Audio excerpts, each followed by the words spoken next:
I'm used to the US where like I'm like scream louder, scream your heads off, and then I go there and they're all just, you know, being super respectful and like letting me sing. So it was a culture shock for me as well. But my friend was like, no, it's not you. I was like, oh, no one knew my songs, and he was like, no, I swear they enjoyed it. All right, guys, let's do this. What up? It's JoJo on the radio. This is the iHeart Radio Countdown. Madison, last time I saw you, Madison Beer is here. Hey, guys. Last time you were here, the album was about to come out. Yes. And now Lock It is out. You got to be like on cloud 50 at this point, right? I am. That's actually the exact cloud that I'm on. Thank you for noticing. Absolutely. We're going to hang on cloud 50 for a minute. We've said this before, and the word new chapter or era gets said way too much. Mm-hmm. But I think in this case, and I told you this to some degree last time, I think this is more than just another album. This is like a life moment. How would you describe this Lock It chapter? I would have to agree with you. I mean, it definitely feels obviously like a new era, a new chapter, all those things, but it does feel like it's more than just the album and the music. It feels like it is really this new phase in my life. I feel really grounded. I feel really connected to my fans, to myself. I feel like this album is like a really great representation of who I am as a person and an artist. And I don't know, I think it just feels really authentic to me, and that feels really good and kind of bleeds into every other aspect of my life where I just feel like I can be myself. Something about it's clicking. Thank you. Something about it's just working, man. Here's a question I started asking some artists over the last, handful of years. Mm-hmm. When do you know an album is complete? And which is, I thought, what that wasn't even my question. Somebody tossed it at me like, that's just genius. When did you know Lock It? Like, all right, it's done. It can be very hard if you're an artist like me who's quite the overthinker, and I kind of drive myself a bit insane when it comes to that. So I don't know that it's as simple as like, okay, now it's done. It's more of I have to force myself into stop overthinking everything. I'm like, okay, you've gone over this a billion times. Like it's good. It must be good. So just like leave it alone and trust your gut. And it really is that, just like trusting myself. I think I have a hard time with that sometimes. But the only thing that was with this album was kind of I was debating on adding or taking away a song and whatever. So then I landed on this, and it feels really good. And I also, not to jump ahead, the album just came out, but I feel like it's the perfect length for a deluxe to come out, at some point later. So yeah, I just had to stop overthinking it. Is there a song that's the centerpiece of the album? Not necessarily a single, but the centerpiece. I would say Bad Enough to me is the centerpiece of the album. I feel like it, to me, feels like a taste of it all. I don't know. I think if I were to pick one to represent the album as a whole, I would say Bad Enough really combines everything. You're Still Everything is kind of the ballad on the album, and people are really enjoying it, which I'm very surprised by, not because I didn't love the song myself, but I don't know. I just didn't think it was going to be the ones that I'm just kind of used to. I guess when I release an album, those songs don't do the best, and this time people really liked it, and so I'm very pleasantly surprised by that. So yeah, I would say Bad Enough and You're Still Everything are probably the two that, aside from the singles, feel like the centerpieces. And a similar reason why I'm asking this next question, what song almost didn't make the album? And the reason I ask it is those songs, for some reason, kind of just, they work. Yeah. Fan favorites or whatever. Honestly, everything that's on there never had a chance of not being on there. Yeah, because there was a couple more that were originally on there that then got cut. So the ones that I was debating on, that's kind of what I was saying about overthinking. The ones I was still overthinking on, I was like, just don't put them on. If something in me is going back and forth about them, I was like, just leave them off and just do the ones that you feel confident with. So probably got like another album or two just sitting around, songs that didn't make this 10, one, right? Album 2 or 10. Right. You've told the story a couple times, but the story how a fan named the album, basically. Yeah, Angel Wings. Yeah, she named a song. Her name's Hunter, and I was on Twitter, and I just was like, I'm in the studio, and I'm feeling stumped. Does anyone have any cool name ideas? Because I really am so close with my fans. Like, I have such a close relationship with so many of them, and obviously I got a lot of responses, and then Hunter was like, Angel Wings, and I had already written this idea where the lyrics were, "You're dead to me," like kind of energy, and I felt like Angel Wings would work in that sense because I could say how I'm picturing this person to have angel wings, and so it made sense. And so she picked it. But another fan guessed Heart Locket was going to be a title on the album months before I had ever even hinted at that. So that was also kind of weird. These fans you're talking about, I assume, or have you spoken with them? Oh, yeah. And if so, are they I just saw Hunter when I was in New York, and we talked about it, and yeah, it's really cool. What a rush for them. I mean, it's just cool, It's awesome. Madison, you put the finishing touches on Locket about like 6 months ago, roughly, to make it for the vinyl pressing. Yeah. Was it, talk me through that again. How difficult was it to not make any changes because that screws up the vinyl pressing. Yeah, once it was sent to vinyl, it kind of felt like, okay, this is it, which is scary for me. But it was also it was a good practice for me to kind of have to let go of that control. And I was like, nope, this is there. So surrender to the experience now. And I did, and I'm very grateful I did, because honestly, if it hadn't been sent off to get printed for vinyls, I probably would have spent another 6 months just beating it into the ground, You're which like is me. what I do. Random, but I didn't know until recently that it takes 6 months for vinyls to get pressed. I just thought it was like, because Yeah, no one it's thinks crazy. about it. I honestly hadn't thought about it. I think it's currently, if you were to go like ask the people which I'm like, who are even the people? Ask the people who make the vinyls. I think it's 3 months. 3 months Upon Still, delivery, though. but that's a long time. And I think sometimes like I'll speak to the fans and they're like, you've been teasing this album for so long. I'm like, just to get it out though then takes, and by the way, that's just the vinyl pressing. That's not inclusive of like designing the packaging and picking the album Oh, my artwork gosh. and shooting it. There's a lot that goes into it. So sometimes you'll see an artist finish an album a year before it comes out, but that's just because the rest of it takes so much time. I find this is random, but like I can theoretically shoot your entire, a music video Yeah. in a day on my phone. Yes. Vinyl pressing takes 6 months. Months. Got to be some technology that speeds it up. You would think. That's what I said. I was like, can we pay extra and have it sped up? Nope. The Locket Tour starts, I hope I have these dates right, May 11th, Yes. Poland. Yep. Wraps July 13th, New York City. I'll drop a couple of locations, Berlin, Madrid, Amsterdam, Barcelona. U.S. dates in there as well. You're doing I'll be there in LA at the Forum. June 4th, Kia Forum. Are there any cities on this tour that you haven't been to before? Ooh, I don't think I've ever been to Antwerp, and I'm going there. And I've been to Poland, but I haven't been to, is it pronounced Krakow? I'm gonna just not pronounce it wrong, but I had been to Warsaw last time, and there's definitely like new cities that I haven't been to, but I've been to mainly I've been to the countries, and I haven't been to many of the cities. But in the U.S., I think I've probably been everywhere. I can't think of a U.S. city I haven't been to. You've toured quite a bit, so I would think. But do you get a chance to play tourist in some of these cities, Yes, it's honestly, sometimes it's the worst when they route the tours and I look at it and I'm like, okay, like if I have 3 shows back to back, for example, I'm waking up in said city, performing, going to bed on the bus, and waking up in the next city. And so those days I have no time at all to play tourist, and it can be really sad sometimes. But honestly, there was a couple times where I just woke up super, super early the day of the show and then was able to kind of run around a little bit. But there are certain cities that I make sure I'm like, I need an off day that next day. So like when I go to Asia and stuff, I make sure that I have time in Tokyo. Oh man, got it right. Here's a question. I'm never sure how to ask, but have you noticed a lot of differences in like fan culture at concerts from the U.S. versus like I've done a lot of shows or a handful of shows in Korea. I do a lot of K-pop interviews. And the first thing that hit me was the fans typically sit down. Yeah. And I would think it'd be kind of a culture shock on both sides, because if an artist from Korea comes here and we're maniacs on the stage. Screaming and being crazy, yeah. And then we go there, like if you went there for your first show ever and and they're sitting down, you think, God, do they like me? But it's just different fan cultures. Yeah, no, it is. It's crazy how much different certain territories are. I mean, even when you're traveling around Europe, there's different cities that I find are just, they have, like sometimes like when I go to places in Ireland, they'll have these chants that they do throughout the shows, or like in Manchester, do like they go with your songs, like chants? Like no, they're just like I don't even know how to explain it. It's like the football, the sports chant. Yes, exactly. It's usually like a sports chant, and it'll always catch me off guard, and it's super funny. So yeah, everywhere is a super different culture, and it's honestly always really fun to go and see what's going to happen. But yeah, Asia, it is like that. I remember the first time I performed in Tokyo, I was like, not many people were singing along as much, and then my friend who's from there was like, people, that's just not really a thing as much here. They want to listen, they don't want to participate. And I was like, oh, I mean, that makes sense. Kind of cool. It feels respectful, but it's also, I'm used to the U.S. where like I'm like, scream louder, scream your heads off, and then I go there and they're all just being super respectful and like letting me sing. So it was a culture shock for me as well. But my friend was like, no, it's not you. I was like, oh, no one knew my songs, and he was like, no, I swear they enjoyed it. Yeah, when I leave a concert in the U.S., I'm exhausted. Oh my god. Yeah. How, I know the answer to this. I'm guessing your answer is going to be 100%, but how involved in the tour process are you? Costumes, stages, dancer selection. I'm guessing your band has probably already said all that, but give me your hands-on level.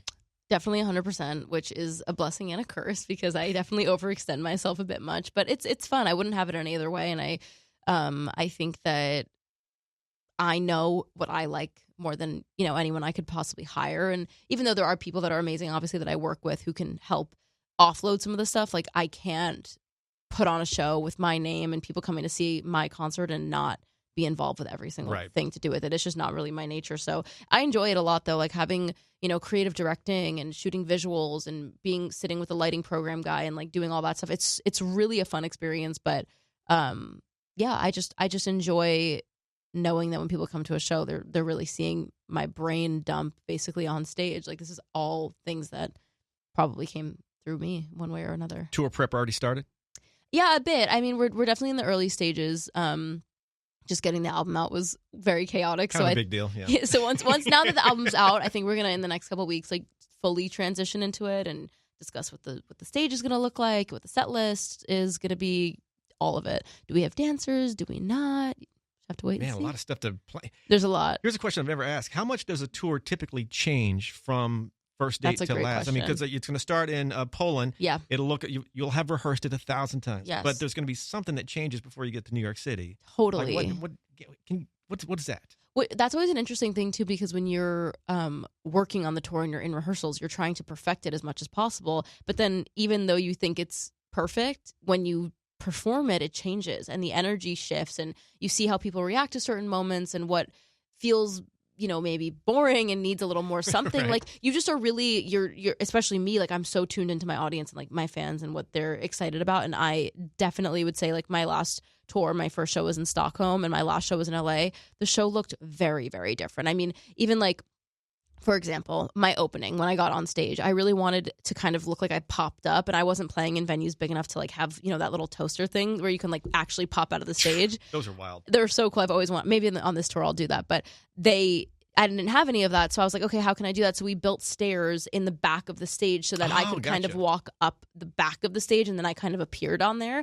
And when we first started the tour, I did that, but then we had this really faint visual that would play, and it was like stars that would come in, and it wasn't enough of a bang to me. There wasn't enough of a moment where it was like the reveal of me being there, which feels like, at least for me when I go to concerts, that's one of my favorite moments, is when the artist appears on stage and I just go crazy for it. So it felt kind of like lackluster. And I was like, we need something that feels less like a fade in and more like a bang. And so then in the US, we had created this visual that kind of, I had this half moon screen, like it was the half circle sort of thing, and it essentially, the visual looked like the screen was black and it opened to white, and I was just standing there, and cool. It was really impactful, and that was like a moment, and we had 5 seconds of silence, and so we kind of just let people scream, and it was such a fun moment. So just things like that, you just kind of, details that you overlook, no matter how many times you rehearse it, you just end up on stage and you're like, oh, we didn't think about how this was going to translate live. And so what a cool way to it translates a lot. I mean, to create that, just so creative. Oh, like thanks. just the I don't know, I guess I'm picturing like the shadowy kind of thing, and then bam, you're there. Exactly. The toaster thing, those things kind of, I've never like tried to play with one, but they kind of scare me, because I'm always thinking like, too. If you shoot up from the, like, what if your hand gets, your fingers always, are, see, you're just like me. I always think worst case scenario, but I've heard it's very safe, and there's like not. Have you seen how Taylor Swift dives into her stage? Like, that would scare me. That to me, when I saw that, I was like, I would not trust. Like, this is, I think, also what always goes back to me is I have really bad trust issues, and I think I just don't trust anyone enough to have placed some sort of soft material inside of the stage for me to dive onto. I'm imagining diving onto concrete. Ugh. Me. That's what I'm thinking. So I'm just like, all of these like crazy, like bells and things that people do, I'm always like, I'm scared. But yeah, like the toaster, Billie Eilish does that like big pop up out of her show, and it looks so fun. But I think the same thing. I'm like, I will break my foot. I'm even so on the curious. landing. If I don't break my hand on the going up, I'll break my foot on the landing. But we'll see. I wasn't even thinking of the landing part. God, I can't wait to see what you come up with. Thank you. We'll see. Madison, another song I want to touch on, and you kind of mentioned it briefly a moment ago. Bad Enough. Yes. The song and video, kind of a Beauty and the Beast. You must have liked the video with the monster. With the Wolfman Bob I was Yes. throwing there. Where'd you guys film it at? Give me what does the wolf represent?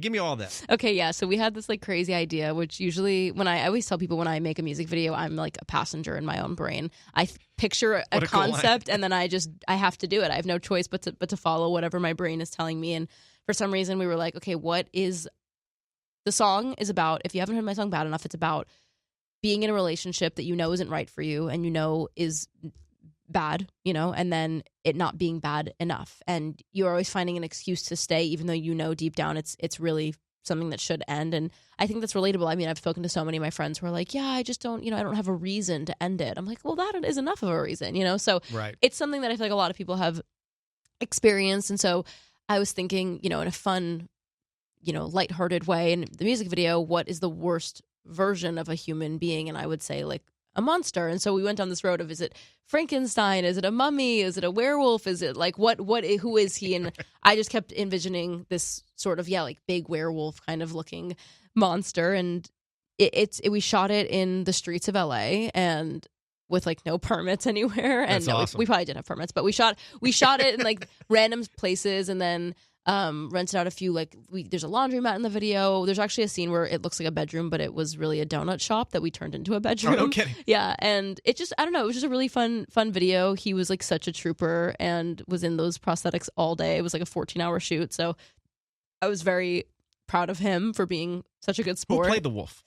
This actor, just like my friend had known this guy who was an actor, and he actually, I'm pretty sure, plays Frankenstein sometimes at Universal Horror Nights. Shut up. I'm pretty sure that's what I was told. I could be totally lying to you, but I think that's what somebody had told me, was that he's Frankenstein at Horror Nights sometimes. My daughter told me that the Frankenstein actor at Universal chased her around scared. Probably him. Maybe it's him. Oh, my Maybe God. It's him. Madison, I've been dying to ask you this question forever. It's so stupid. Just tell me it's stupid. But have you ever been approached by a beer company to do a beer ad? Okay, you know Even what? if you don't like beer. I do like beer, and that's not a stupid question. But, and again, this could be, I'm misremembering. I'm pretty sure you need to be at least 25 to promote alcohol. Really? I think. And That doesn't make any. Well, I guess I know. rules are rules, that's what but I thought. 21 to drink it.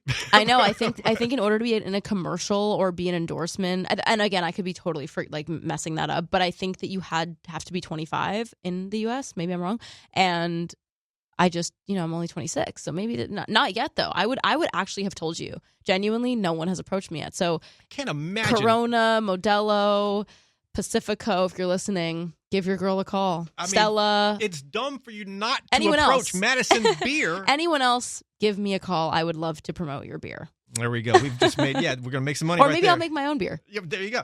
Madison, another thing I have to ask you. You and I have spoken about my paranormal obsession for the years. Haunted talk. Yeah, and you've told me about your experiences. Just to be me, any new paranormal encounters you can share, or have you had none? Any new paranormal encounters? Probably now that you're pausing like that, you Well, haven't had any major. Clearly. Nothing major recently. 'Cause I'm convinced you have a gift. Thank you. I think you do. That's very nice of you. Some I people don't like appreciate that it. though, because you're like, is there an No, on-off switch? I love all of that stuff. I mean, I've had them in the past. Definitely, I've had some very real, intense ones. But I think I'm more so like, the term paranormal to me now is more so like signs that you're on the right path and in the right place. So. It's not always ghost related to me, I guess. And I've definitely had a lot of those recently where I feel like this can't be a coincidence that I was in this place at this time. I guess it's more so like the universe, the red string theory, whatever you may call it. That stuff has happened to me a lot. But ghost stories, I don't have any new ones for you. Would you ever consider, final question on this, I promise. No, until we your can next talk interview. about this. Would you ever consider on this upcoming tour, because you're going to go to some cities that You have an old asked history? me this last time. I told you. I will. On this one, would you? Remember I told you about You that one did. hotel with the I watched like I don't know, not Ghostbusters, whatever it was. It was like Ghost Hunters or something when I was younger, and there was a hotel that had the pool that was abandoned. There was like a little girl haunting it. Yep. You told me the name of it. Queen Mary, Long Queen Beach. Mary. Yeah, You told me the name of it. I will listen. I don't know if I'm going to spend the night, but I would love to go check it out. In these cities, like in the UK, they got some history and some. I just want to throw that out there. I think in theory it sounds really cool, and I would love to do it. But when I would actually be there and like a picture frame would fall off the wall, I think I would lose my mind. I'm outta here. But to be maybe continued. If I go, you're going to be the first person I call. All right, that's my only request. I got you. Madison, is it still surreal to have people scream for you? Yes.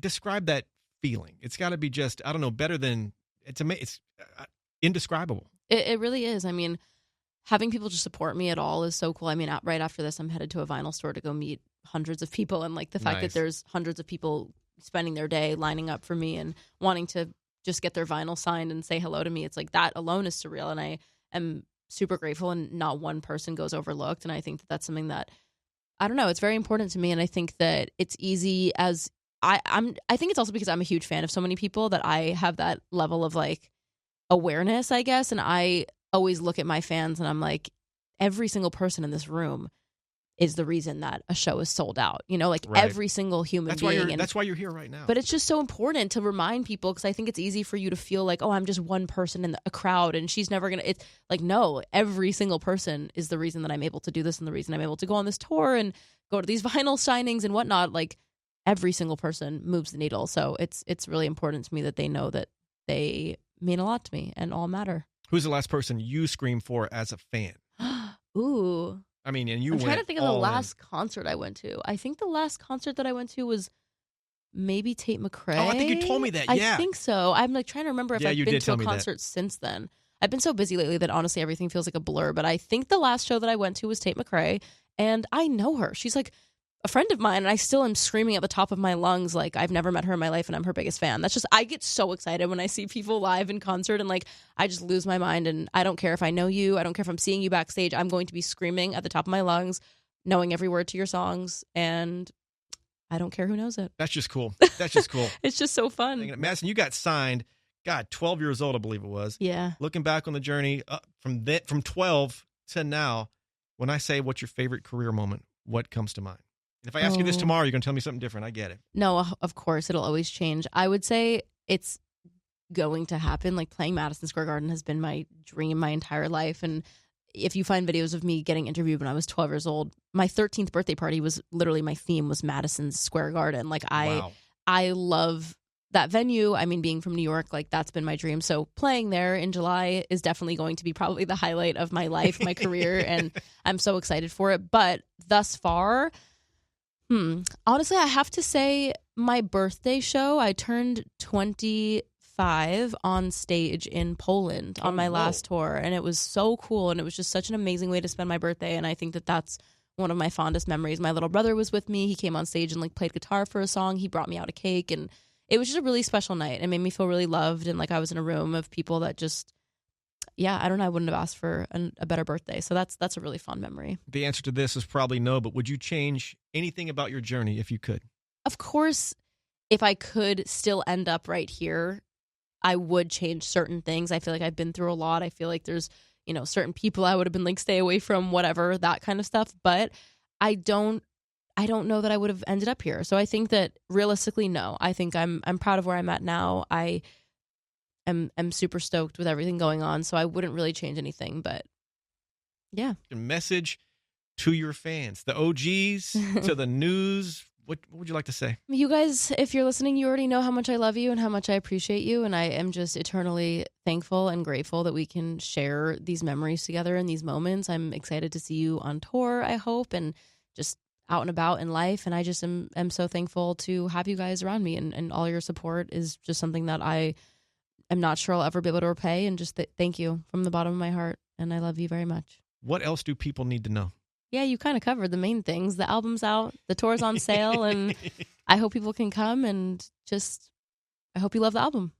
That's really it. I am so curious on what you're going to do with the show intro, because I think that's a big part of a show, and the pop-up, the reveal, like what? That'll be the moment. Are you really debating on the toaster pop-up thing? If the venues allow for it, I've always wanted to do that, so who knows? Oh my! If you do, but I don't know if I'm coordinated enough to pop out of the floor and land every night. I don't know if I trust myself enough to do that. To me, it's kind of scary. It seems scary. But maybe I'll practice it and let you know. If you do that, there's going to be some You can come to the LA show and you can do one. I want to do a pop-up. just ping. Watch me break everything. Madison, thank you for hanging out. Thank you. At the end of every interview, fist bump to make it official. Boom. Give me a little bah. Thanks, JoJo.